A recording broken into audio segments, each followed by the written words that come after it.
One day in early October 1965, a gang of thugs entered this school in Jakarta and beat to death the headmaster. He was suspected of being a communist. His murder was typical of the slaughter of more than 1 million people: teachers, students, civil servants, peasant farmers. Described by the CIA as one of the worst mass murders of the 20th century, the origins of this terrible episode have been covered in mystery. Certainly it brought to power General Suharto. But what is now emerging is the extent to which he was secretly backed by the United States and Britain and by Western business leaders.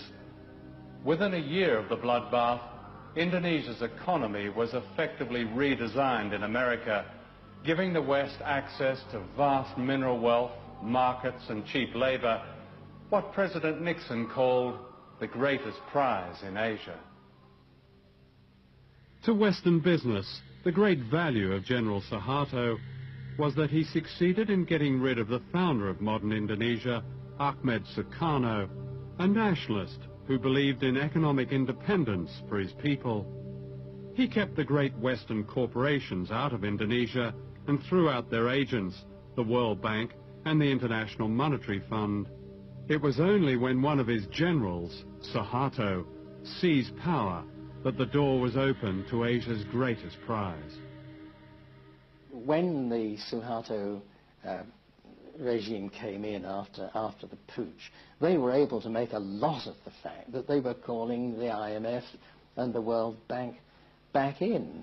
They were going to rescue them, you see, and British propaganda in particular made a lot of this. You know, the IMF was decent, and it was going to bring order, and everything was going to be lovely in the Indonesian garden. And as I say, a British diplomat still alive has said to me that was very much a part of the deal. Britain and the United States secretly conspired to back General Suharto. The American ambassador assured him that the US government is generally sympathetic with and admiring of what the army is doing.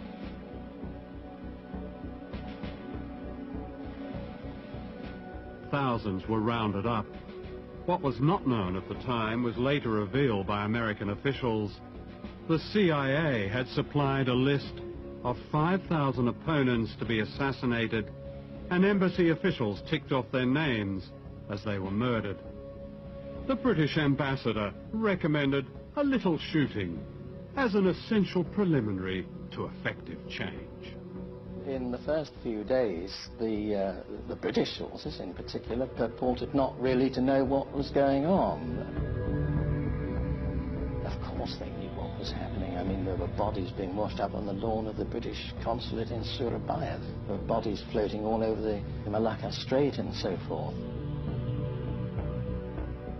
A man called Hadi Broto, a lieutenant colonel or something, was anxious to take some troops, Indonesian troops, from the east coast of Sumatra, from the northeast coast of Sumatra, to east and central Java, so that they could take part in what we now know was this terrible Holocaust, really. He found a Panamanian ship, and the ship sailed with the troops down the Malacca Strait, escorted by 2 British warships. So the British were directly involved in, as what you describe as a Holocaust? Well, I would count that some sort of involvement, wouldn't you?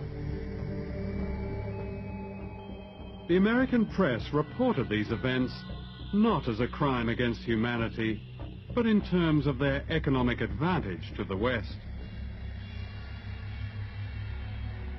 Time magazine called them vengeance with a smile, and the West's best news for years.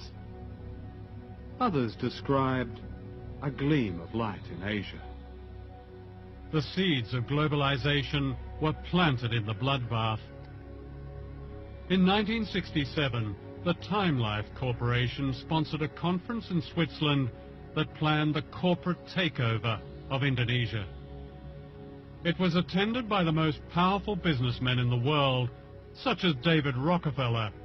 The giants of Western capitalism were represented: the oil companies, the banks, General Motors, British Leyland, ICI, British American Tobacco, Lehman Brothers, American Express, Siemens. Across the table were Indonesian leaders approved by General Suharto.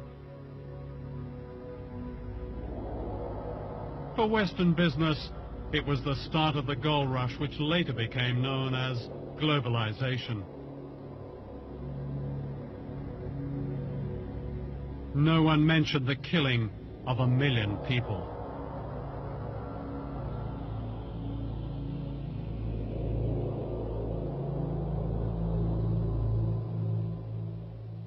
I've never, ever heard of a situation like this for any country, where global capital essentially holds a meeting with state and hammers out the conditions of their own entry into the country. The conference went on for 3 days.